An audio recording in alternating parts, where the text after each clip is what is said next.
opportunity to introduce themselves, members that's present, then the members online, and then we'll go to the department and legal authority to introduce themselves. Thank you very much. Over to you, members. Good afternoon, Chair. I'm Leon van Wyk. I'm a member of the Public Accounts Committee. Thank you. Good afternoon, Chairperson and colleagues. I am Basil Petrus, also a member of this committee. The members online. Good afternoon, everyone. I'm Benedicta van Minnen. I'm a member of this committee. Good afternoon, everyone. I'm Peter Johnson, member of this committee. Good afternoon, Benson Menso, member of the Provincial Legislature, responsible for police oversight and community safety, amongst other things, and cultural affairs. Thanks.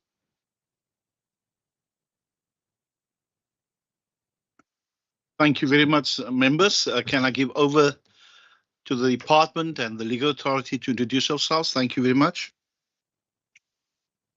Good morning, Chairperson. Hilton Arendse, acting head of department, and my apologies for our minister. Good afternoon, Chairperson and members. Mohammed Friesler, CFO for department. Thank you. Afternoon, Teresha Hanekom, the current EPWP manager for the department. Good afternoon, Chairperson and members. I'm Xoliswa Ngongo. I'm the CFO of the Legal Authority. Good afternoon, Chairperson and members. Simeon George, heading up the administration at the Western Cape Legal Authority, and apologies for its chairperson, the board. Thank you. Thank you very much. Any online? Good afternoon, Chairperson. I'm Member Boyson, and I'm an alternate member of this committee. Thank you very much. Good afternoon, Chairperson. My apologies. I had a technical glitch. My name is Pat Lecker, and I'm a member to this committee. Thank you. We have an apology from Member Mbumbo that's running late. So we're going to commence with the department. You got the brief, and you will then do the briefing, and then we will ask the members for some questions. HOD, are you doing? Who you have? Okay, thank you.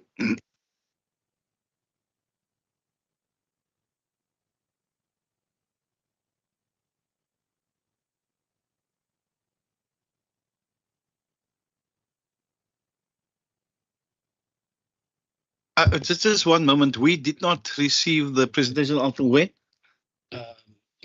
Yeah, it just came shortly. It just came now, so the members don't have the presentation. Members, we did not receive it from the department. I sent it to the members now on WhatsApp. So the members got it on WhatsApp now and email, but we just printing now.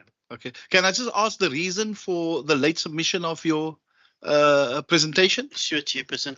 So, Chair, I just told Dustin that the intention was to do verbal feedback, and we would have had a briefing in our department before we come. And then I was told by the office manager that Dustin is requesting a briefing document. And I said, but Justin will be attending the session with us, so why does Justin need a briefing document? So there was a misunderstanding between Justin and Dustin. I thought Justin, our internal person, is looking for the briefing document when I thought we're going to have a session. So, Chairperson, that was a misunderstanding, and also the fact that the intention was to have a verbal feedback, but I thought it more appropriate to then rather give the presentation, because there's a little bit more detail that I'd like to speak to. We're just having some trouble. Thank you, members. Are you happy with the answer? You're fine. We can move. Can we move on? Thank you very much. Okay. Do you have it now? We're just trying to get it on the screen on this side, so it's showing on the Teams. Does it show on Teams? Dustin, does it show on Teams? Yes. Okay, then. We have a screen. The resolution needs to be adjusted. But I don't want to interfere here. Okay. The resolution is gone. On my side. Go to slideshow. Want to do it from this computer? We can. Okay, should I do it from? Okay, so you can. Okay. So you're going to present from there? I'll just do the Teams one on the side. Sure.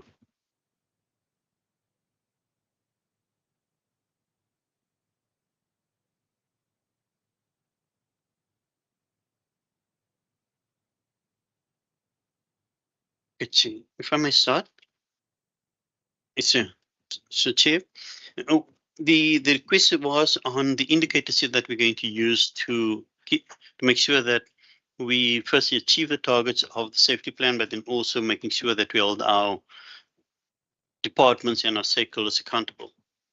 So on the first slide, what we do have is just a proposed Western Cape Safety Plan impact indicators. It's a set of indicators that we're looking at, and that we will be finalizing with our provincial data office, which is in Small. We will be engaging on the data. So we've got a set of 13 at the moment, but it's not the full set of indicators that we will be having. It's just the indicative ones and what it is that we want to focus on. So the first one, we've got the provincial murder rate, but the other ones, the incidents in school-based violence, youth crime, substance abuse, all of those we still need to focus on and need to make sure that we have the baseline and the target sorted. But that is just the indicators, and the indicators itself will not drive us to delivery. So one of the key accountability mechanisms that we have for the province for this year and that we're proposing is a Provincial Safety Council. So this is a council chaired by our Premier, and at the end of or after every quarterly release of the South African Police Services stats, we will convene the Safety Council, which will comprise of the Safer City Executive Committee, the Provincial Safety Advisory Committee, that's a committee that advises our Minister on safety matters, the Safety Cabinet Committee, which also incorporates the Provincial Safety CECOM. Then we have an Interministerial Committee on Rural Safety, the Prof Jones Chairperson, and also the chairpersons of the subcommittees of Prof Jones, and then the National Prosecuting Authority. So the intention is to go to that specific structure on a quarterly basis, present the safety stats of SAPs, but then also provide some other detail and other data and insights so that council can then make decisions on what our plan of action should be for the next 3 months or 6 months or the year. And you'd see that there's what we also bring into the specific council is the district safety forums now will be represented in the provincial safety forum. Currently, we have a provincial safety CECOM, but it's predominantly city-based representatives, and we're now expanding that. And then also having some representation of the technical committee on rural safety. So another initiative that we've embarked upon and that we will be implementing and for which we got funding is a Provincial Coordination Center. Can move to the next one. Provincial Safety Coordination Center. So this is the structure that we'll establish within the Department of Police Oversight and Community Safety to have an overarching view of the safety initiatives within the province. So it is to improve the overall effectiveness of all the safety interventions, but also to ensure alignment of the safety initiatives with the broader provincial priorities so that we do not have disparate initiatives that do not make sense and that they at least align with one another. The center will also provide the regular data, regular and comprehensive data to making decisions by our political principles and our administrative principles, and also responsible for strengthening the partnership. So the core functions will be coordination, monitoring and evaluation, data analysis and insights, and then reporting. And that will be in one center within the Department of Police Oversight and Community Safety, who will be leading the whole safety strategy. We've also, in the strategy, we've built in an accountability framework. So the first part of the accountability framework is unpacking the roles and responsibilities, so that we've unpacked from the role of the Premier to the Cabinet, the subcommittees, the steering committees, they all unpacked. But we also looked at the performance and reporting framework, departmental level, where it's program implementation, budget expenditure, and inputs, and that will be the internal reporting mechanisms. But we're also going to require departments to report to the Department of Police Oversight and Community Safety, specifically the Provincial Safety Coordination Center, and that will be monthly and quarterly. We have the provincial reporting. They will provide reports to Cabinet through And we also have the provincial safety dashboard that we're working on to update now. And then that will be a cabinet memo, which will go quarterly to the cabinet. Public reporting on an annual basis. It could be 6 monthly, depending on the progress and what we're delivering. And then parliamentary oversight and reports to the committees. It's biannual, but I also say upon request, because the committee reserves the right and has the right to call us at any time to account and to report on what we are doing in these spaces. So that is in terms of performance reporting. But then we also have consequent management. So underperformance or it's still on that slide, underperformance or non-compliance with the assigned responsibility, it may trigger interventions by the Provincial Safety Coordination Centre or escalation to the Cabinet or Provincial Parliament, or support measures that we'll have to implement or remedial action. And then in extreme cases, we have to review the roles and the funding allocations or MOUs.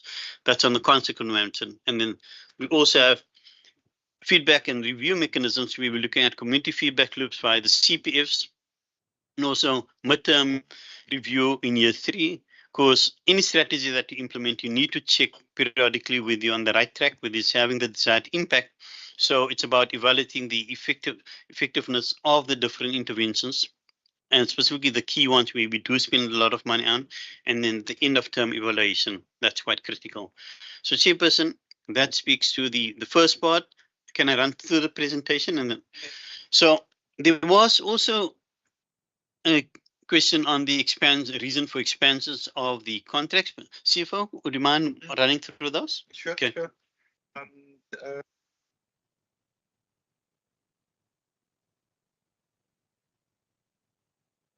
It specifically relates to the contract variation and expansion table on page 170 of the annual report.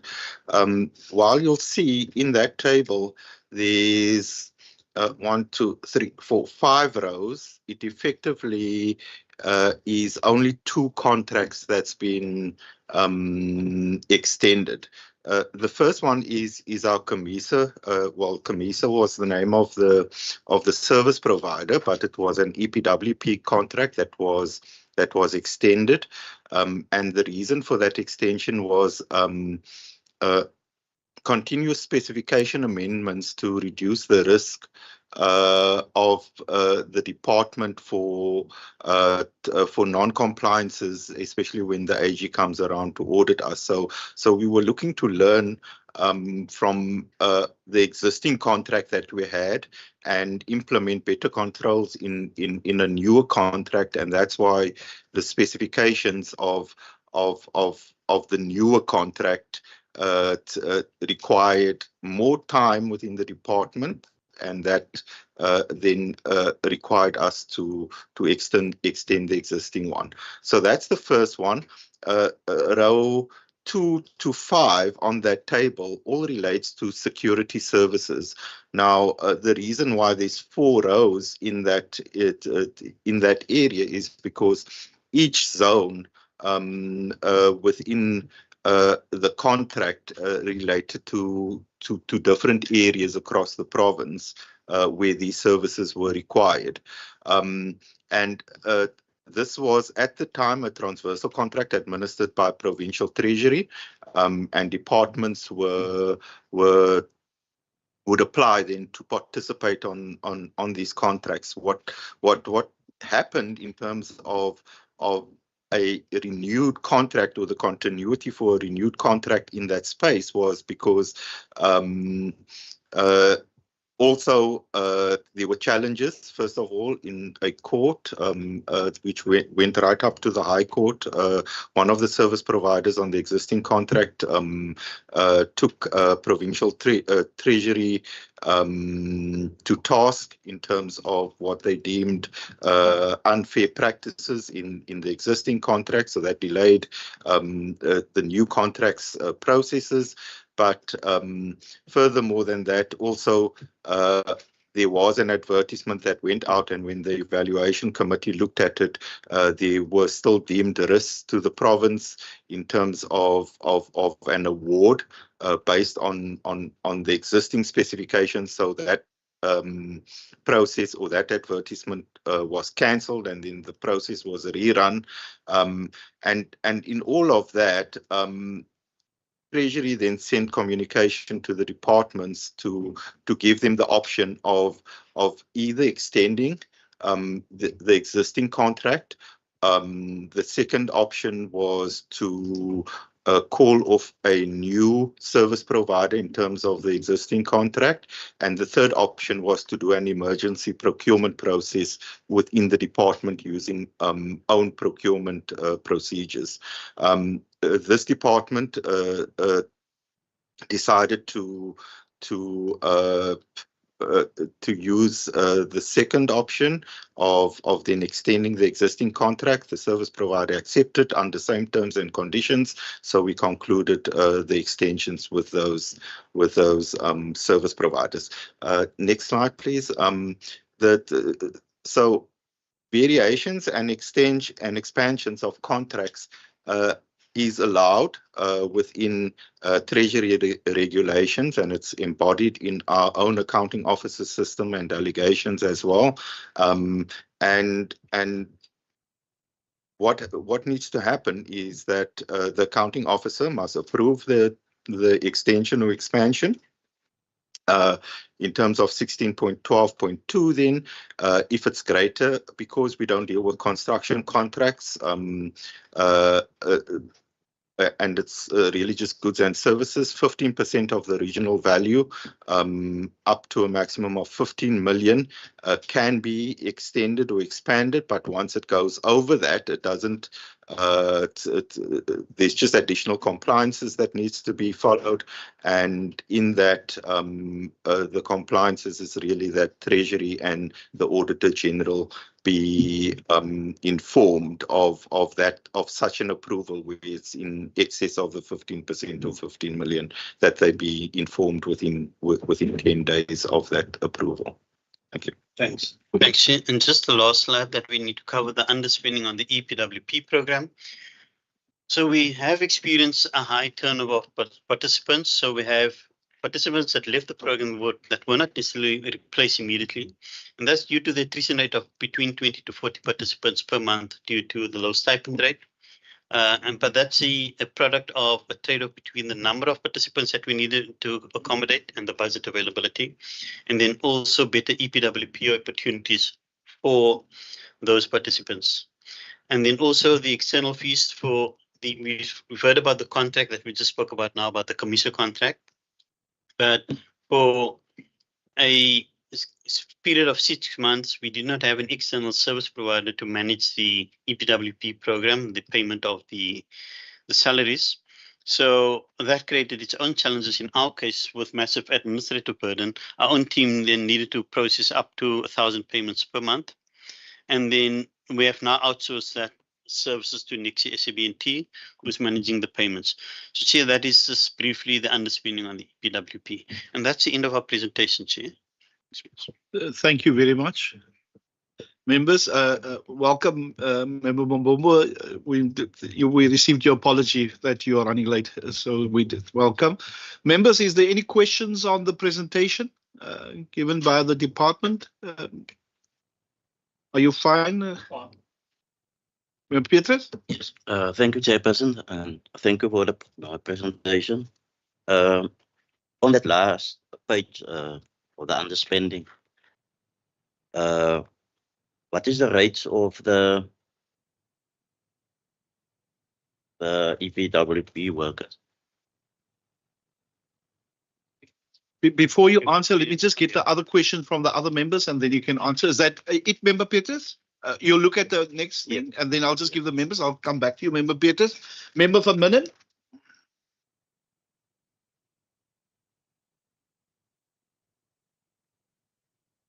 Yes, thanks. Sorry, I was just fiddling trying to find my unmute button.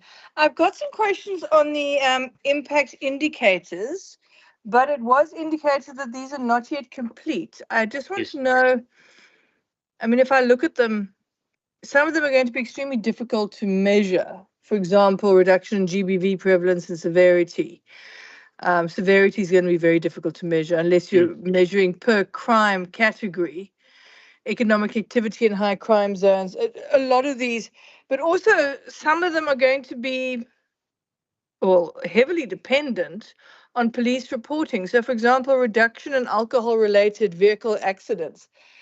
Considering the fact that drink driving is solely dependent upon proactive actions from the police to actually breathalyze people to determine that they do have a high, excess blood alcohol. How are you going to ensure that the reporting you're getting is going to be accurate and it's not going to give an opportunity to persons to potentially massage reporting numbers to look as if this is being achieved when in fact it isn't? So the question is essentially how you're going to determine the accuracy of statistical reporting and what measures have you got in place to make sure that that actually happens? Thank you. Member Pat Lecker. Thank you, Chairperson.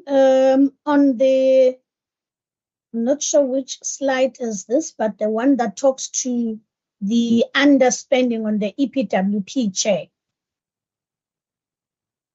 I don't know, is it 9? Ne? I think the last slide, yeah. Yes, I want to check, Chairperson, in light of the in light of the payments on the external fees that could not be made, I want to get an understanding to what effect does that have in respect of the audit outcomes that the department has received. But also, Chair, in regards to the two, what is it?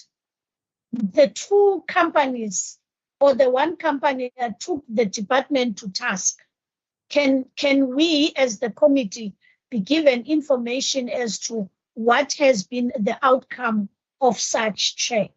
Thank you. Thank you very much, Member Lecker. Member Petrus. Thank you, Chairperson. How many times can the accounting officer extend or expand a contract? How many times? Thank you. Thank you very much. The value of that extension. Thank you. You got that, eh? Got that. Thank you. Thank you. I'm just going to. It seems to me, I don't know, this impact indicators, as Member for Minna said, I don't know. You have it on the piece of paper, but I don't know how achievable is that, because you're not the only role player, and that's why most probably you call it impact indicators. It's heavily dependent. It's not the department, only have certain percentage involvement. Others is also so. I don't know if the HOD can just explain on that, and then I think Member Lecker also pointed out. What I want to suppose speak about the last slide is you've got participants leaving the program and not replaced. So there's a trade-off. I don't know. How do you retain people? I don't know. I know it's not a difficult task that they are doing, but how do you have some consistency going forward? Do you have a plan just to have more consistency going? And I know it's all about you say about the low stipend rate, and it's about trade-offs. Just more stability in that. That is maybe what I'm asking. More stability in your PW programs. If you can just give some briefing on that. Members, I'm going to take that, and then if there's any follow-up, we'll come back to you. HOD? Thanks, Chair. I'm going to ask my colleagues to assist me. But I'll deal with the impact indicators first, and then we'll deal with the EPWP, and then we'll deal with the finance ones. So I'll start off with the impact indicators. So, Member van Minnen, you're absolutely right. We've not finalized these, and as I said, we need to finalize it under the direction of our Provincial Data Office, and there we have the experts in the indicators, and they will tell us what are measurable and what are not measurable, and whether we should include it or not include it, and to what extent. So your second part of it is how will we ensure the accuracy of the statistical accuracy.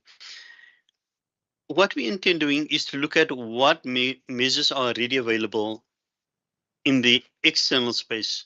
Because if we are going to use internal indicators only, it can be subject to manipulation, and I'm sure that is what you're concerned about, the fact that we might what do you call it, massage the data to make it look good.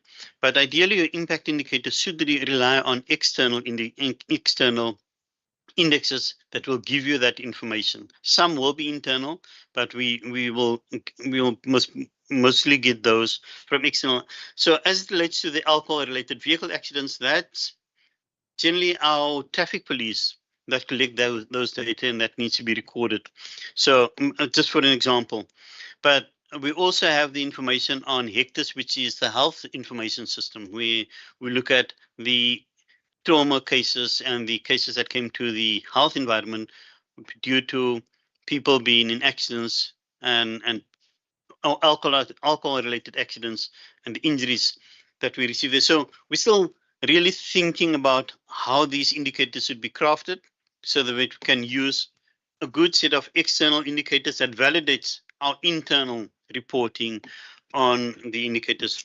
And then, Chairperson, I'd like to also jump to your point. So you say that we're not in control of these indicators. It is a provincial safety plan. So it's not a POX, a police oversight.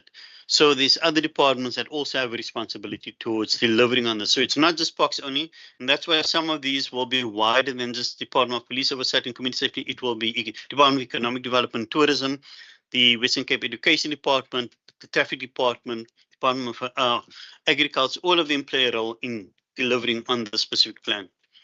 And then I'd like to then move over to the point of the EPWP workers.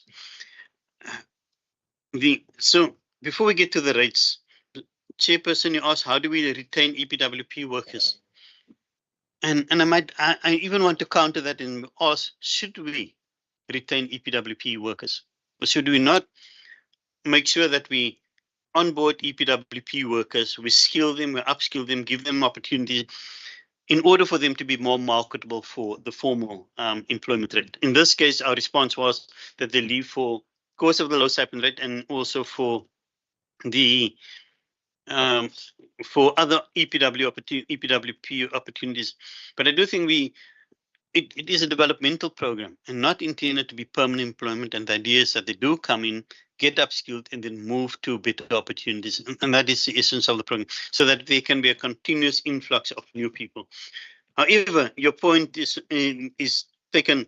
We perhaps need to look at how do we increase our stipends to be commensurate and similar or at the same level as other EPWP programs, so that we can retain them for a longer period. So we will explore that, and I get your point. As I said, in our case, it's a function of the numbers that we want to have vis-a-vis the budget availability, and so we should either reduce the numbers or increase our budget in order to make sure that we have some stability in that space. Can I just check on the rates, Teresa, if you can respond to that?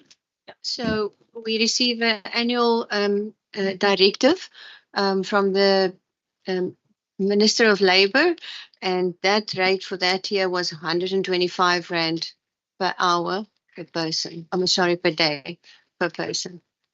Okay, thanks, Chair. So that is in response to the very first question. Can I then hand over to our CFO to cover the questions pertaining to firstly the impact that the change of the not having a service provider on board, the impact that it had on our audit outcomes, and then also the companies who took us to task, or took us Treasury to court. Thank you, Hilton. So thank you. In response to Member Lacker's questions in relating to those topics, Member, as you know, most probably by now, we've achieved our 16th clean audit outcome consecutively. So while so there was no negative implication on the spend with regards to EPWP. And maybe what I wanted to add here from a beneficiary or participant perspective was that there was never any shortcomings on the payments to the beneficiaries.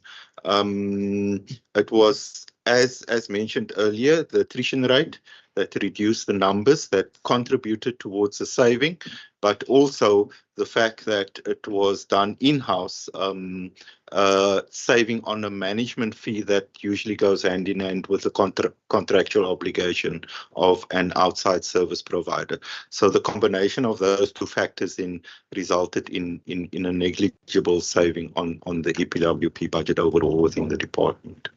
Thank you. And then the company that as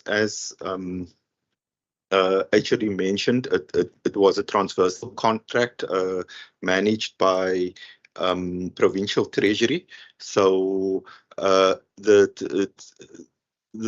company that disputed the fairness of the awards in terms of that contract did not take the department to task. They took Treasury, Provincial Treasury to task as the management of that transversal contract. I do not have the name of the actual service providers, but it's something that we can provide if required. Thank you. Person, I think that covered all the questions. Oh, is the question how many times can an AO extend or expand? The Treasury regulation is actually silent on that. So as the only compliance is that it needs to go to Provincial Treasury and to the AG for their notice. But the accounting officer can with motivation, obviously, roll it over. I would not say indefinitely, but it can be done sufficient times if the circumstances require it. Thank you. Member Lekker.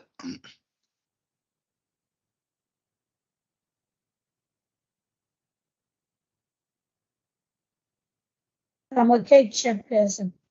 Okay. I think that's a legacy hand. It's a legacy hand. Thank you. Can I just can I just ask two follow-ups on my ones? Actually, what I looked at was, the Premier, some time ago, I think it's two State of the Province ago, or whenever it was, when he was just sworn in as Premier, he said, we're going to reduce half the murder rate by 2029. I think it's 2029 to 2030. We're going to reduce the murder rate. And I think it's going up. It's not coming down. So, so that is now, like you say, provincial indicator. But I mean, you as a department play a big role when it comes to that because of the deployment and money available for LEAP officers and stuff like that. So that is why I'm saying you do play a role in certain of these indicators, but I mean, especially the murder rate, I think it's one big one. And I don't know, but the question is just, if I look at the murder rate, it seems like us not winning at the moment. And the second one that I want to ask again on the EPW program is, I think, just give me examples. I can't think of it now. I know of the other. Just what do they do? Because do you really upskill them for advancement? Because I believe a lot of those people are unemployed, and they, at least for them, food in the stomach is important. Now, what my concern is they're there for a period of time, and then the contract stop. It means they go back to poverty, meaning that there's no bread on it. That is my motivation. I don't have a problem, and I think we should do it. As a department, you should do it. You should empower for them to go forward and be skilled. But that is maybe my concern. My concern is that they after the contract, they are no money, and they go back to begging on the street? If you can just give me some indication. Before you answer, I see Member Mbombo have a question. Member Mbombo? Thank you very much. It will be difficult for me to pose a question because you'll be saying that I was part of this plan.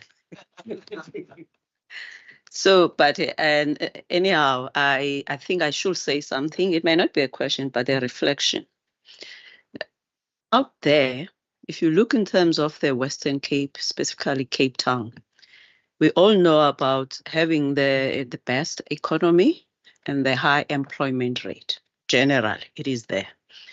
And the levers is mostly where there's a support on business. For example, for boasting about the tourism of the 5,000 tourists through BA, it's not necessary that it would have been created directly by the government, although we brag about it, but it's about the enabling environment. That's what the state does, to create enabling environment. So having said that, there's this skewedness, if it's a correct English, of having the crime. As you know, Cape Town has a high rate of drug-related crime compared to the rest. There's this crime, which has always been there, yet we are the best when it comes to improving poverty and whatever. And also in some instances, the Gini coefficient is far much better, although it might have changed, but also within same groups, you'll find that like specifically among the Black Africans, you'll find that the working class is there and the others there, understandable because of some of it is entrepreneurs. But the point that I'm trying to bring in, when we look at safety, which is a not only a catalyst, but is an enabler for everything. You look at the gender-based violence, as it's called. It's mostly the inequalities among the two genders. And also, if it's about child abuse, it's an inequalities related to the age. If you look at the crime related to hijacking and so forth, it's mostly the crime related to the inequalities related to the economy, the haves and the have-nots, so that kind of a thing. So whilst we understand that it cannot be only this department, because it does oversight responsibility, it's a socio-econo-political, cultural issue that is embedded in the history of specifically Cape Town in regards of the in the apartheid kind of system, where now they ended up having all this gangsterism. But also we understand in terms of the drug, it's about the access in terms of the seeds and all of those. That's part of it. But the question that I always ponder, which is I used to even share it even when I was in government, is about what is it that we don't do properly, because we pour a lot of resources, specifically Cape Town, JP, lot of resources, but we don't get the overall kind of the benefits. You might have a smaller nyana where you brag, Krafontein matter has decreased. And then when they used to do that, when I was in health, I used to show them that meta rate has decreased, but I'll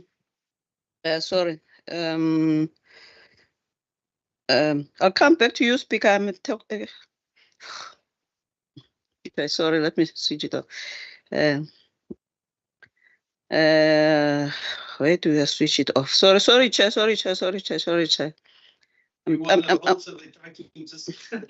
Yeah, okay, I'm silent. So, making an example, where when you brag, the murder rate has decreased. I used to show them, actually, we have seen more attempted murder in our hospital. So you're bragging about it has decreased. Thank you to us that they end up not being dead. We save them. So it doesn't mean the crime is decreased. So don't use an outcome where you cannot be able, the evidence is skewed, because we save them. So that's a point. And then the second part of it is about that we put so much resources. How come that we don't get this kind of the yielding the outcomes you want? And then the other part is about which is I like. We have got a target to increase in economic activity in high crime zones. I like it in the sense that when someone is busy, is at work, and has got busy with a business, doesn't have much time for crime, but it increases extortion. We have seen they even doing the extortion among the anti-SARAs who are selling fat cooks. If you go to Philippines, whatever, because it's no longer about they are targeting the big business. You have got 4-bedroom house, which you are renting out, and then they will say, give us part of your rent. Just because you move out of the township, now you want, probably you have got a house somewhere renting in the suburbs. So the point, which is you may not be able to answer, we're just having a conversation. How can we, because the safety plan, which was part of, we are very much aware that it doesn't address the whole thing. When I used to go to Groteskir at the EC, talking about how crime impact on the emergencies, the professors there, the clinicians, the Prof. Nell and whatever, they will say, why politicians don't get it? Why are you focusing more on the other end, on one aspect, which is whether it's militarization on the police and whatever, why not addressing the grassroots? Because look at these, like you show me stats of a 14-year-old where they will have spent a whole day trying to stop from dying, putting all, and he used to say that actually we're using the battle medicine. Like it's as if they're in Gaza or in Syria on how they try to manage these multiple gunshots, which ended up, maybe they'll save their life, but the youngster end up being disabled. So statistically, we are the province where you'll find that mostly the young boys, they don't grow to be adults because they die early. If they are not die, there's also disabled and all of those. So the point is, whilst I understand that it's not only you, but because you are working in that field, probably if you could be brutally honest, because I used to say to my department, don't tell me what I want to know so that I could go outside and brag as a politician. Tell me that you think that's supposed to be done, even if I don't like it. That's what I used to tell them, even if I hate it. And if it is ideologically not being correct, but if we say that it's going to solve the problem, I want to hear it. I want to hear it. And they were brutally honest in some of the other aspects. What is it that you can be brutally honest about us here as these politicians in this committee in regard to this safety plan? No cameras, no nothing. This safety plan, and also in regard that how come that we don't get it, that we are progressive when it comes to the economy, we are progressive when it comes to all of those, but how come? So I don't know whether you want to answer or I don't know. Thank you very much. I think that I wanted to, what happens to the VPUs? Violence prevention, there's a violence prevention unit in health, but it works with the safety, especially in terms of the area-based teams. What's happening with the area-based teams and all of this? So what is happening? What's the story regarding that? Because it used to be my baby, and I'm looking at it, and I'll be really worried if you abandon that. Thank you. Member Van Wyk. Yes, Chair. I don't want to prolong the debate, but I think what is interesting is perhaps trying to determine how does one measure success in the role that you're playing, and maybe it's useful to have a discussion with some of the other departments at health, at education, and within the social environment. How does one do that? Because if I just look at what the benefit of CCTV cameras are, and I live in George, and it's certainly the benefit, as mayor in George there, I had the privilege on a number of occasions of just going into the CCTV camera room when there was an operation taking place, or where the camera, in one case, the cameras had picked up people digging to remove electrical cables. And the teams, the law enforcement teams, were able to get on site and arrest the person. In another instance, for instance, just going in unannounced to the CCTV camera room, a SAPS colonel was in that room actually making use of those cameras to direct an operation to arrest drug trafficking that was taking within the CBD, which actually took place there. And then, to mention, for instance, the third and fourth example, we've got the Liffman murder that took place, and it is as a result of those cameras that I believe, and the speed with which they were able to react, and the teams working on that the suspects were arrested. And similarly, a weekend or two ago, there was somebody who got shot in Blanco, and then did a runner, drove at one hell of a speed towards Raffinet. And again, no doubt because of cameras, they were able to arrest that person, or the so-called suspect, before they got to Raffinet. Now, those are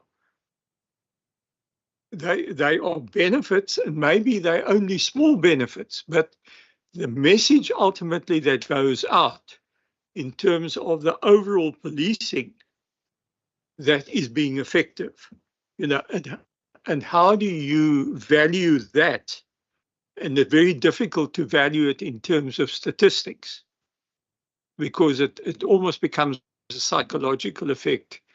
You actually shouldn't commit crime because there are people aware of the fact that you are doing it. And I guess that is probably part of the task that you need to undertake. And how does one then measure that?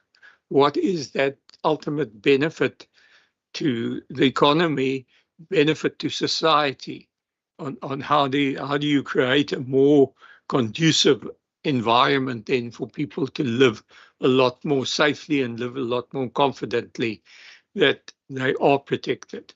So, maybe that one must think quite carefully, and I've mentioned it before in Public Accounts Committee, in providing those indicators and how one measure oneself, because often, and I've used the words, you pluck a lot for your hut. If you put the wrong one there that you have got no control over, or that you can't really influence. Thank you very much. Actually, over to you. Thanks, Chair. So, Chair, I'm going to respond to your question in conjunction with Member Mbombo's question in terms of the indicators, and you spoke about the murder rate is going up. And we play a role in it, but there's other entities that also play a role in it. And there was a question from Mbombo that we need to be brutally honest as to why we're not getting the desired outcomes. But let me first respond to the VPU question. The VPU is still going strong. It's in the Department of Health, and we have a unit there that's driving that. So we've not abandoned the VPU unit, and the ABT is also residing in the VPU. But coming back to your more substantive question on the strategy. The strategy that we've developed, Chairperson, is to the new strategy, and I have almost the second draft here, which we will be distributing to the members by tomorrow. There's just one or two things that we need to amend, edits that has come through, but we will be distributing that. But we're trying to address the challenges that we had in the past. So in the past, we worked in a very disparate way. You asked for brutal honesty. Disparate in the sense that each department had its own initiatives pertaining to safety, and there wasn't a collaborated effort to work together on these initiatives. And we were also not following the data. In some cases we did, in some cases we did not. But the collaboration between the City of Cape Town and the SAPS, that was also lacking in the past. And I'll come to how we've corrected that.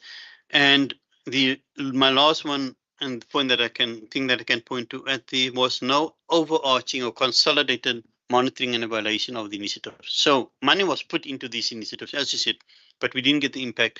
And we should have midway or a year after we started with some of these initiatives, we should have paused and asked ourselves, are we really getting the value? Are we really achieving the outcomes? So that have not happened. So what we're trying in the new strategy is to look at this consolidated approach, looking at the collaborative approach, working with the city and also with SAPS, but more importantly, so it's working with the district municipalities and the rural municipalities. Yesterday we've completed our 4th engagement with the district municipalities and the bean municipalities and SAPS in those districts and the CPFs and the neighborhood watches, going through the safety plan and consulting with them in terms of what it is that they want to see. So whilst we're putting forward a new safety plan, the safety plan is to have a provincial focus, not just the metro. Previously we were quite metro focused, but is to address that issue of the disparate way of working. So that's why I've indicated that we have in the new strategy, we have an accountability matrix. We also have that Provincial Safety Council, we feed the district, so the district feed in. So to address this, the disparate nature of the previous issues that we had, it is a strategy that looks at the whole of government dealing with it, but also the whole of society, bringing society into it. And that's where the ABTs are working very closely in the different regions, also in the municipalities, to work with us. As it relates to the collaboration between the city and SAPS, the collaboration agreement has now addressed it. And we also bring that into the plan in terms of how they will be working together. Because as been indicated now, the city has got more than 2,000, 3,000 cameras. SAPS have got cameras. And whilst they cannot share visuals at the same time, they can share data. And also in the municipalities, they also have the centers. I've been to Muscle Base one recently. They've got a beautiful disaster management center where they've got all these the information integrated. So the idea is to now bring in working in a collaborative fashion, SAPS, and in terms of a safer city collaboration agreement, but also safer district collaboration agreements where we have SAPS, the districts, municipalities, and the Western Cape government working together. And then the issue of the monitoring. That is what I've indicated earlier in the Provincial Safety Coordination Center will be responsible for monitoring and making sure that the different entities and the different agencies and departments actually deliver on what they've put in the document. Because if you have somebody that now reports to Cabinet or it reports to the Safer City Executive Committee saying that SAP did not do X, Y, Z, or the Department of Education did not do CDNE, that department will be shown up. It will show up in the cabinet report or the report to the standing committee, and there'll be questions on. So it's that accountability that has not been there. Everybody could commit to doing things, but nobody accounted really in terms of what was the impact. And this plan is more focusing on what are the results, what are the impacts, and if you're not achieving it, we need to reallocate funding. So those are the things that we're looking at in the bigger scheme in terms of the accountability, making sure that we deliver. And when it comes to the areas that we focus on, so we're adopting the life course approach, and we're looking at what are the interventions that we need to undertake in different times of a person's life. So we focus on positive parenting, we're focusing on the youth, focusing on substance abuse, and then on the adults. So, and we have 3 outcomes that we focus on. At this stage, or we normally look at SAPS and say SAPS is not performing. But in our view, SAPS is only the 3rd line of defense. The first one is violence prevention. We need to focus on the violence prevention interventions and making sure that we deal with it at an individual level. The second part is at a community level. We need to strengthen our social keys in the communities. We need to strengthen our community structures, but also our municipalities that need to take care of those communities in terms of their functions, making sure that that is strengthened. And then the third one is where SAPS come in. That is where we're looking at strengthening our law enforcement, and that's where LEAP come in. So it's an all integrated approach that we're following, but there's also a sort of a value chain, starting with preventing, detecting, responding type of value chain, where we look at what we need to do in those areas. So it's a comprehensive strategy, and I'm hoping that once we send it to the standing committee, that we can have a session with the standing committee to give us inputs and some guidance on the document itself. As I said, it's It's a 55 pager. We've got some annexes to the document, but we also have unpacked in the document what each the different departments will be responsible for. But that is where we're going to, and as I said, we're hoping to issue it by tomorrow so that we can get inputs from the committee at some stage. The other questions? Do you want to? Oh, sorry, Chairperson. I was. So can I ask with you want to respond to the one on the EPWP? Okay, thanks. So just before I do the EPWP, I want to say that murder, even though the Premier said he wants to reduce the murder rate by 50%, you must remember that murder is a proxy indicator of the level of violence that takes place in the community. And so if the number of murders drop, we know that the violence in that community is dropping. And so that's the background towards that murder reduction rate, where that came from. You asked the question, do we really upskill them? So the good news is yes, we are.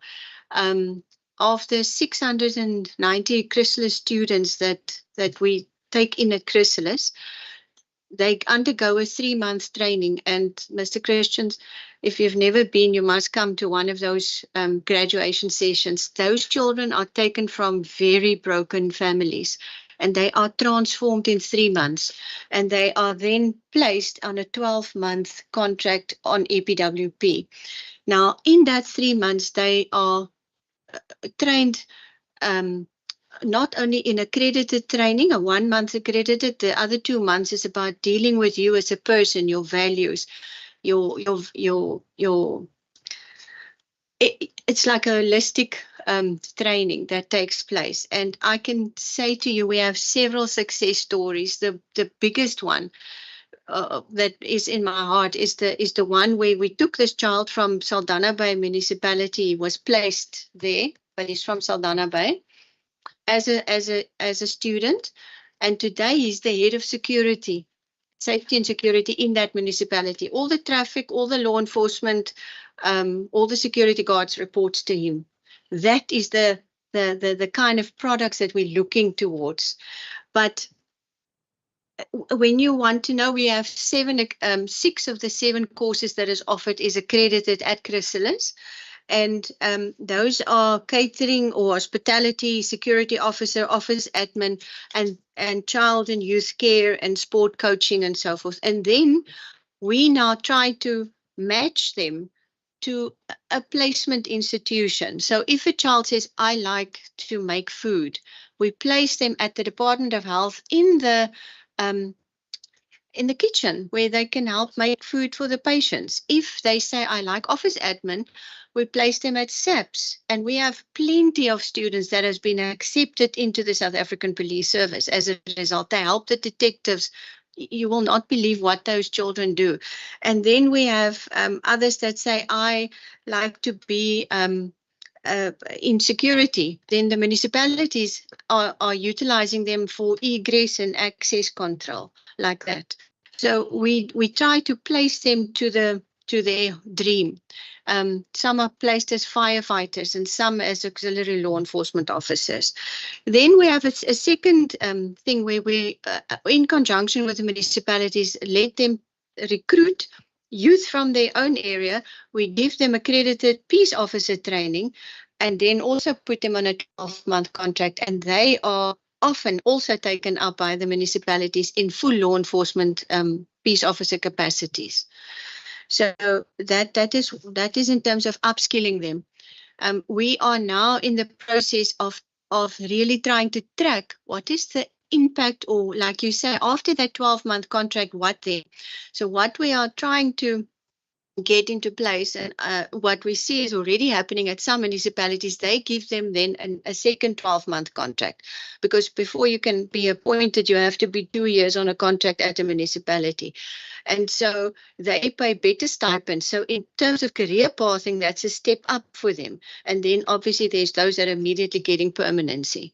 So that is the plan with them. Then you also asked after the contract. So we've also went into partnerships with, there's a place called Harambe.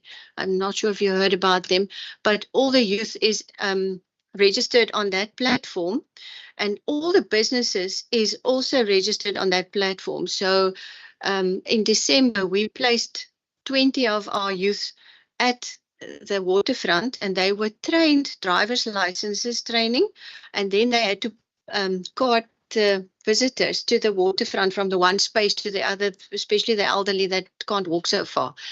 And they are in permanent employment now. So we that is a fantastic platform that youth are registered on. And then you asked, in terms of the unemployment rate, ma'am, you said, what about the youth? Now, there's a slide that I would love to share with you, but they did research between 2014 and 2024 in terms of youth unemployment. And the Western Cape is the only province. I'm going to read it to you. It says the increase in youth unemployment was seen in just about every province, highlighting a broader trend, except for the Western Cape, where the rate of unemployment amongst the youth decreased. The only province. So if you look at the total indicator, and this is published research, we are doing much better than the other provinces, and ours actually decreased our unemployment, while all the other provinces increased. Member Mona's still got a question. Just to say, well, thank you for that answer. I've been there twice at the graduation, so when I was at that committee, I was quite there, so I know what's happening there. Thank you for that report back. I think it's encouraging. I understand what you say about the murder rate. People don't understand. If they say half the murder rate, that is what they want to see. Don't give me other stories. It's half the murder rate. I don't want any explanation. So I look at the members of the public. You know, we can ask for explanations and you usually give, but I'm talking about the man in the street. Like he said he's going to halve the murder rate. That is what I want to see. So that is just my opinion. Member Mbombo? Chair, whilst you're on murder rate, as part of the VPU, they've got a data within a 24 hours. Specifically over the weekends, you could be able to see what happened on a Friday and up to on a Monday.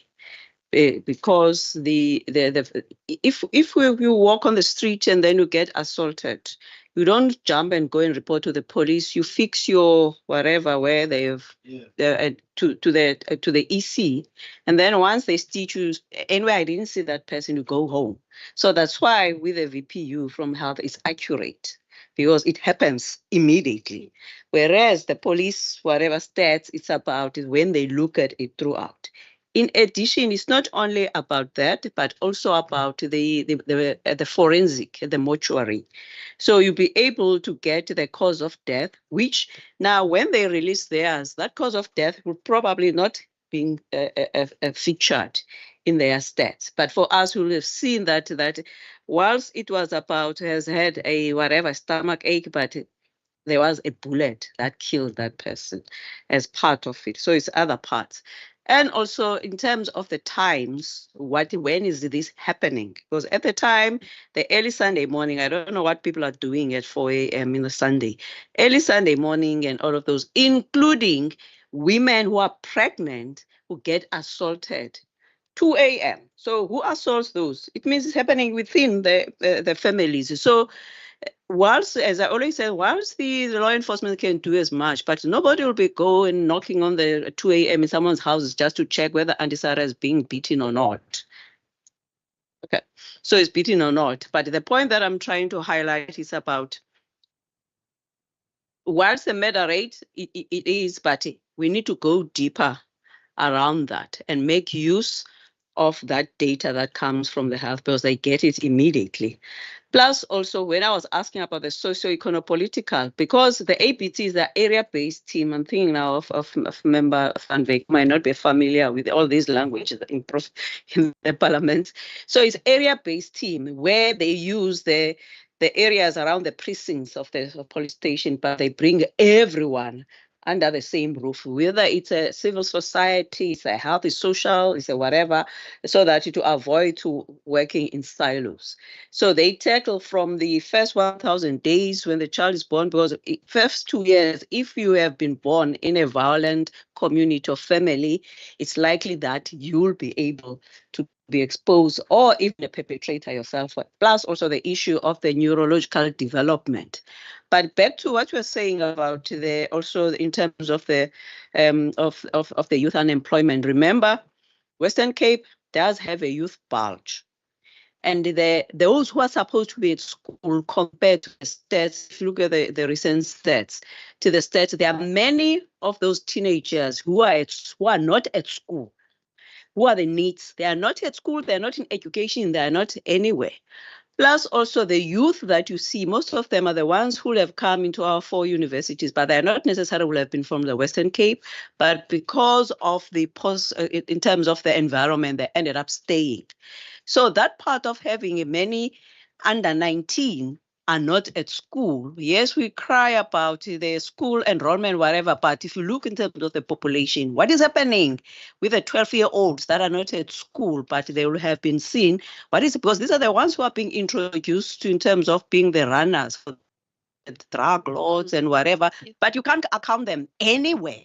So these are the ones. So it must start from there, that part of it. But what I'm trying to highlight is about, I'm highlighting what is happening, what is there, but I'm saying that we have the advantage of a better economy, advantage of employment. Why can't we use those as the levers to reduce crime? And also to tablet using this area base. If we say in Khayelitsha, in Makaza, we have got the precinct, there's a high crime rate. It means now immediately the Department of Economy, the Department of Education, the Department, it cannot be only health who could be able to do all of those. They must zoom in that ward and make sure all of those 25-year-olds, either they find a job for them quickly or they take them maybe to university or whatever and then see the stats afterwards. But the reason I was raising a question, what happens to watching briefs in relation to conviction? Are you still doing the watching briefs? Yeah, we're gonna give them. Thank you. That's the other question. Is that all the questions? And then actually, are you gonna stay for the other briefing as well of the liquor, or are you leaving? I'm saying for the Liquor Authority, but Mr. CEO. No, I know that. I'm just asking because I want to know if I must excuse you while we continue, but you're gonna stay on. Tell myself, the CFO. And You're gonna stay on. So okay, just answer that. Then we're gonna go over to the Liquor Authority. Answer that question. Thank you. So I didn't really get the question. The last one was more on the court watching briefs because it was more comments that you've made in Bombo. But the court watching briefs, we're still doing that, but we have encountered some challenges with SAPS with allowing us access to some of those dockets. And we have taken up with our legal services and their legal services because they claim that because of POPIA, they cannot give us access to some of those documents. So our legal team and their legal team are having some engagements to resolve that matter. Thank you. I think that's it. I think we're going to go over to the Liquor Authority, and then we will do conclusions after that. Thank you. Are you going to be excused? Okay, thank you.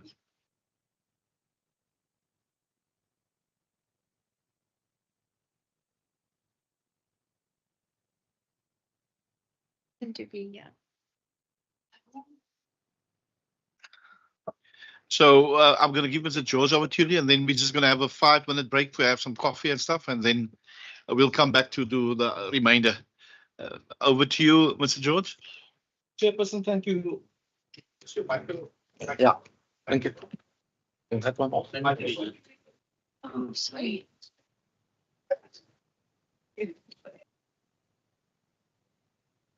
Chairperson and members, thank you very much for the opportunity. We are responding to questions that were raised, particularly the fines, penalties, and forfeits under Note 18, including why the entity dispensed the fines, penalties, and forfeits for the 2023-24 financial year. So in relation to, I think, the financial response, or shall I say, finance response to that, I'm going to give over to Poliswa, maybe just to explain the basis of that revenue and what happens to it. Thank you, Chair.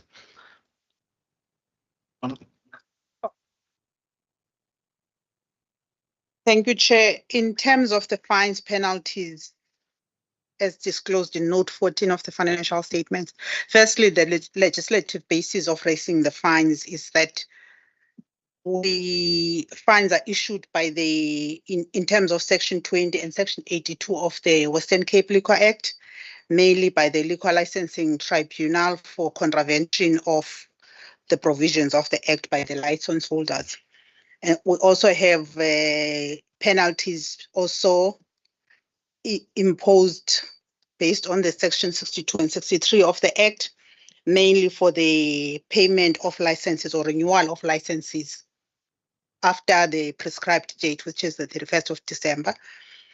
And then there are also other licenses for temporarily or event liquor licenses where the potential license holders, they apply late, they lodge their applications late. So they pay licenses for each day they are late, the penalties. And then now if you come to the financial statements for the 2023-24, we have a revenue of 5.8 million relating to fines and penalties. So when a fine is issued, a revenue will be raised in the financial statements for that fine. Then if you compare that revenue to the previous financial year we had 9.6 million in revenue for both fines and penalties.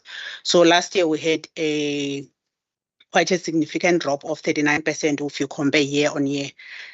The main reason that seemed to be attributed to that is the significant reduction in the number of non-compliances following the increased inspectorate capacity. So that's that. And then the second question, I forgot the second question. So the second question was around the non-payment of invoices or delays in paying invoices to suppliers or paying after 30 days. So last year we had 19 invoices that were paid after 30 days, the 30-day time frame. The main reasons for that, it was the invoices that was queried with the users or where we needed additional information before we could pay. So this year, what we've tried to do to improve that is to start to follow up, enhance the processes of following up on invoices and escalation of any queries that are raised immediately, so that we reduce the numbers that are paid after 30 days. So for the current financial year, we've reduced that to only 4 invoices that were paid after 30 days. And we continue to target 100% of invoices that they must be paid within the 30 days. So we're monitoring that on a regular basis at the moment. And then we also had some disputed invoices that were 64 that were also disclosed in the annual report. Those were disclosed, most of them, 48 of them were relating to one supplier and for 1 month. It's just invoices. The supplier invoices us 48 invoices and they were queried and the supplier was not coming back to us in terms of giving us the additional information we needed. Hence, we had all those many invoices there. And then there was a request to provide information on finance leases that were disclosed in the financial statements. So we have 2 assets that are disclosed as under finance leases in the financial statements. It's motor vehicles, which we list from GMT. We've provided the table showing the list of those vehicles. That's 13 vehicles we list from GMT. And then the other one, it's the tablets that we acquired through the National Transversal Contract. There were 25 tablets. We've also provided the list of those assets at the back there in terms of disclosing them as the finance leases in terms of the accounting standards. Thank you. Thank you, Mr. George. Chairperson, if I may just add to that, maybe because I've looked at the question now and all of a sudden realized the question could actually have been intended for a different purpose. And that I relate to the issue of fines. So why are we imposing those fines? So what Kolisa explained now relates to where we get the mandate to impose the fine. But I think also if the question meant or was intended to speak to what kind of transgressions were giving rise to that, I can clarify that based on that, because one, it is on consumption licenses that sell on an off consumption basis, which means after hours the retailers or the on-consumption licensee is tempted to sell to people to take away, like you have on also, so like off sales. I think that's just the one thing that is apparent. Then the other one is the noise issue, the disturbances, public disturbances. That is also a big thing, and also the lack of control of the premises, which means people frequenting there take over the spaces around that as well, and the license holders are held accountable for that, and to a lesser extent, it also relates to sales to minors. That is so serious, and that invariably leads to a revocation of the license. Should any of the licensees be caught doing so? Chairperson, I thought maybe that was just then also a clarification that may be apparent. And then I don't know if it came through strong enough. It was in relation to the invoices paid outside of that. That specific number was primarily related to a specific account submitted by MTN. So it's a number of accounts, but they're all clustered in one, almost like forwarding to us. So when we query it, we actually queried 40 of them. Thank you, Chair. Yeah, thank you. Your second answer is the answer. Yeah, that's the right answer. Members, are there any questions? Maybe just maybe not a question, but just I know being on that committee for a long time, it was always employ more inspectors. It's always employing because compliance, and if you can if we can just ask for the information, because that for me is extremely serious, is the selling of alcohol to minors. If we can get that statistics, and the penalty, was that closed down or not? You're saying they revoked the license, but if we can get that, if you don't have it, then we want that statistics, because that for me is, and also the noise, that is still, but I mean, it's really, I think our community is already in tatters, and now you still sell to minors. For me, it's a major concern. So maybe if you can give us the details. If we don't have it, we will ask for it. And also, I have. Do you also find the cases where you have a legal liquor outlet, and they comply with everything, but they sell to the other guys to sell off limits, that type of thing? Because I see that is maybe also how they make their money, by they comply and they do exactly what you're supposed to do, but underhand they get the liquor out to sell to guys that's not licensed, and that is where we get the problems. If you can maybe elaborate on that. I think you've touched it, but I think that is still a major concern. Thank you, Mr. Chairperson. Yes, maybe just for the in response there too, and I think for the members, for the interest of the members as well. So when you want, the only manner in which you can sell to another person retailing in liquor, you can't use our license for that purposes. You need what is called a national license for distribution. So which means you can sell to another retailer, and that license is issued by the national regulator. What we find, however, is that there are some of these big operators, they have the national license, but the temptation for them, of course, is to sell to people that do not have licenses. So what you also then find is you find them coming to collect vast volumes of liquor and alcohol, and then the investigation would require you to actually follow where these things is then delivered to.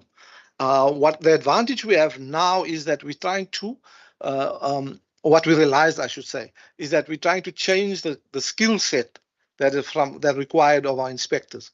We have now introduced a position that is closely related to an audit function, to actually go through the books to ascertain whether what the flow is like, both in terms of revenue they collect or cash flow, but more importantly, where the product is going to ascertain whether the product is actually reaching a licensed premises, and failing that, to try and ascertain who these persons are that they're delivering for. So those are the responses we have now developed in relation to that. Any illegal outlet is actually enabled by licensed premises. And that is what our remedy, of course, is. Yeah. So we keen on expanding as far as our capabilities of but also because it will allow us to start introducing what we call the differentiated pricing model. Because if we understand the volumes, then we can determine a better or a fair and just license fee as well. So the benefit is actually twofold. So we're keen on doing that. Thank you, Chair. In relation to the minors, it's one of the more difficult things to actually detect. Currently, a person could just simply account and say, but he looked like he was of major age. And you can look and all of that is of an opinion. We've tweaked now in the request for the review of the legislation. We've tweaked it to basically put the onus on the person to be satisfied the person is what's. So if there's doubt, then we compel the person, but then you should be asking for identity, and things like that. So with the change in legislation that is in the pipeline, we're trying to address that kind of deficiency right now. Thank you, Chair. But I can tell you, so we will look at the statistics, but very clearly, I mean, it's one of those offences that revocation is most common. Thank you. Any questions? Is that it, members? Member Van Wyk? Yes, I think I think I'm really covered by the responses. I suppose what sort of initially probably raises a question is when revenue goes down from fines, then one almost says, okay, you perhaps haven't done as much work as you could have done. Yeah. So I think what's also important is maybe in the statistics that you put out and the analysis that puts out, and at this stage I can't recollect what was in the financial statements last year, but maybe it's something that we should think about, is that also because the public wants to see that the liquor authority is doing its work as such, is being effective. And I think with your type of statistics, as you in saying what you are doing and what type of measures are being taken, that those statistics would be valuable in improving the image of the liquor authority and giving the public greater confidence that the system is working in terms of the control and the regulation of that industry, because certainly among many people within the population, there's a huge outcry about so-called unlicensed operators and operations taking place at hours where they should not be operating and so forth.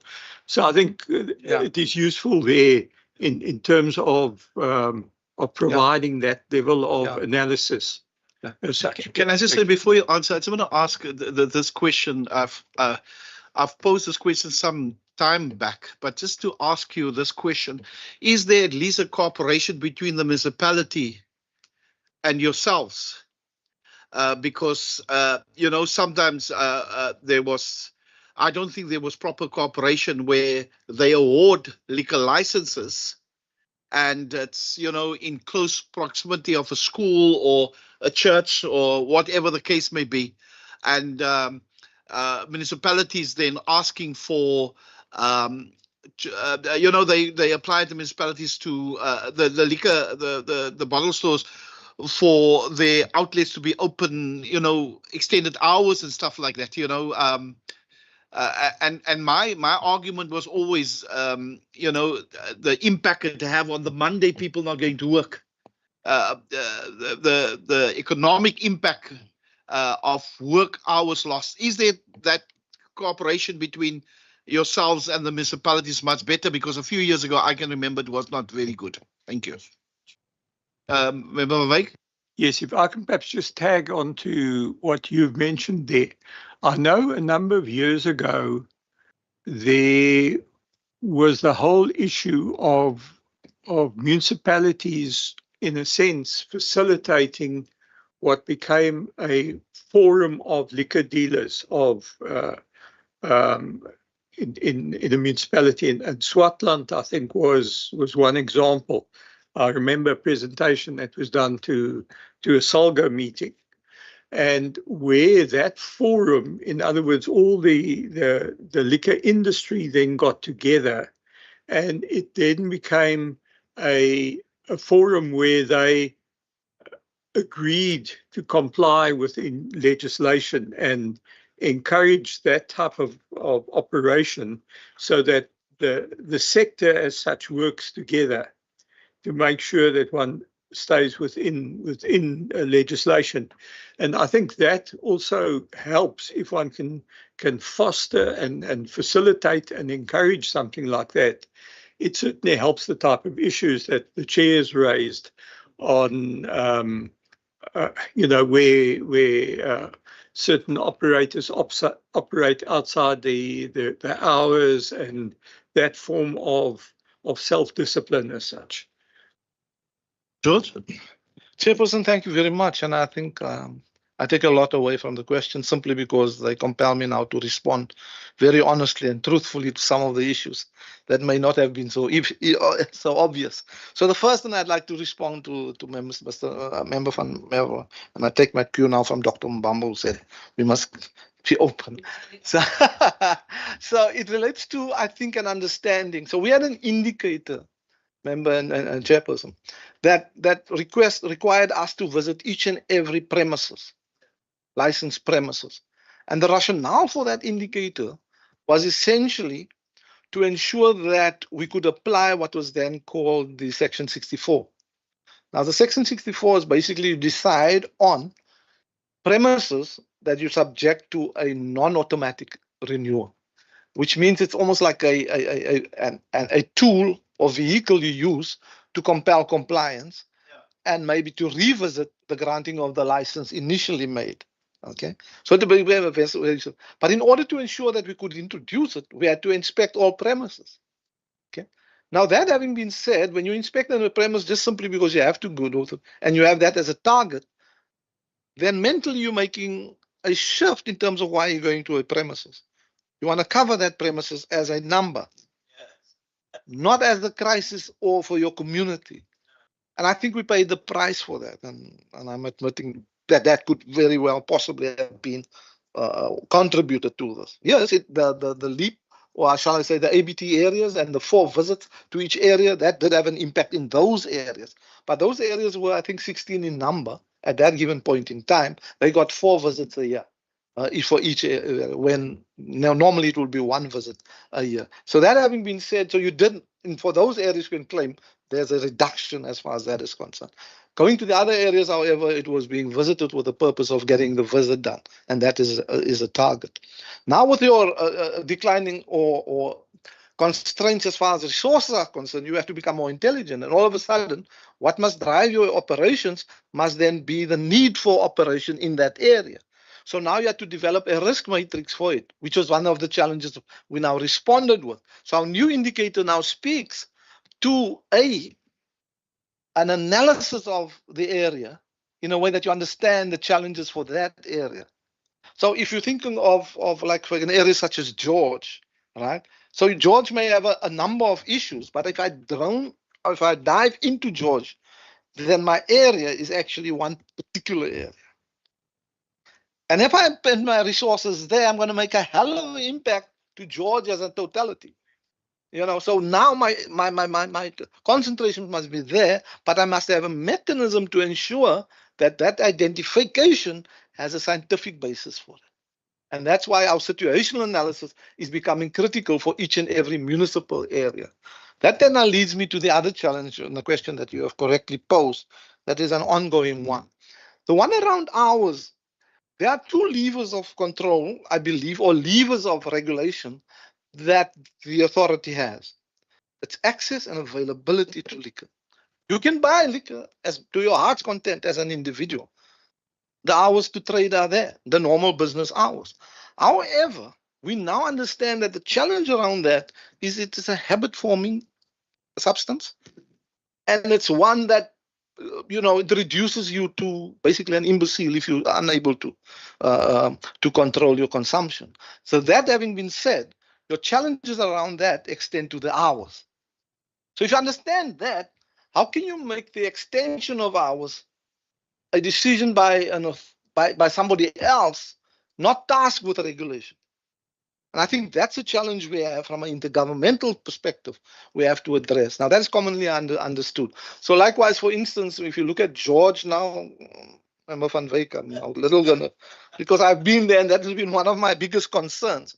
So while we were chatting around how we're going to make the safety plan for George and the like, George is one of the few areas where you didn't have Sunday trading. George was one of the few areas that limited to 2 o'clock trading in the morning.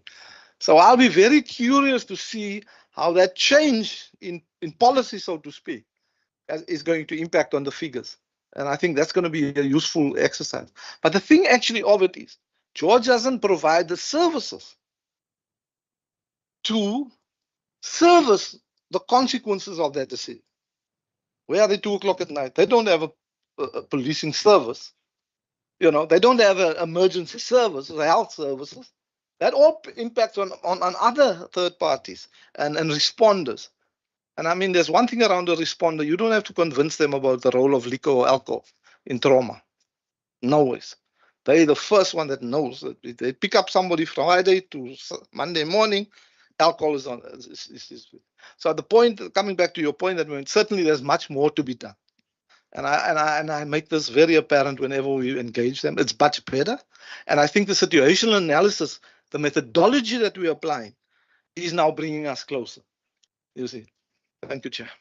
Thank you. That's the end of the questions. I'm going to give the HOD. Do you want to do some concluding remarks? And then we can have a 5-minute break just to stretch our legs, and then we'll come back. Thank you. No, Chairperson, just thank you to the team and also the Liquor Authority for the responses, and then thank you to the committee for the questions and also the comments and the recommendations that have been put forward.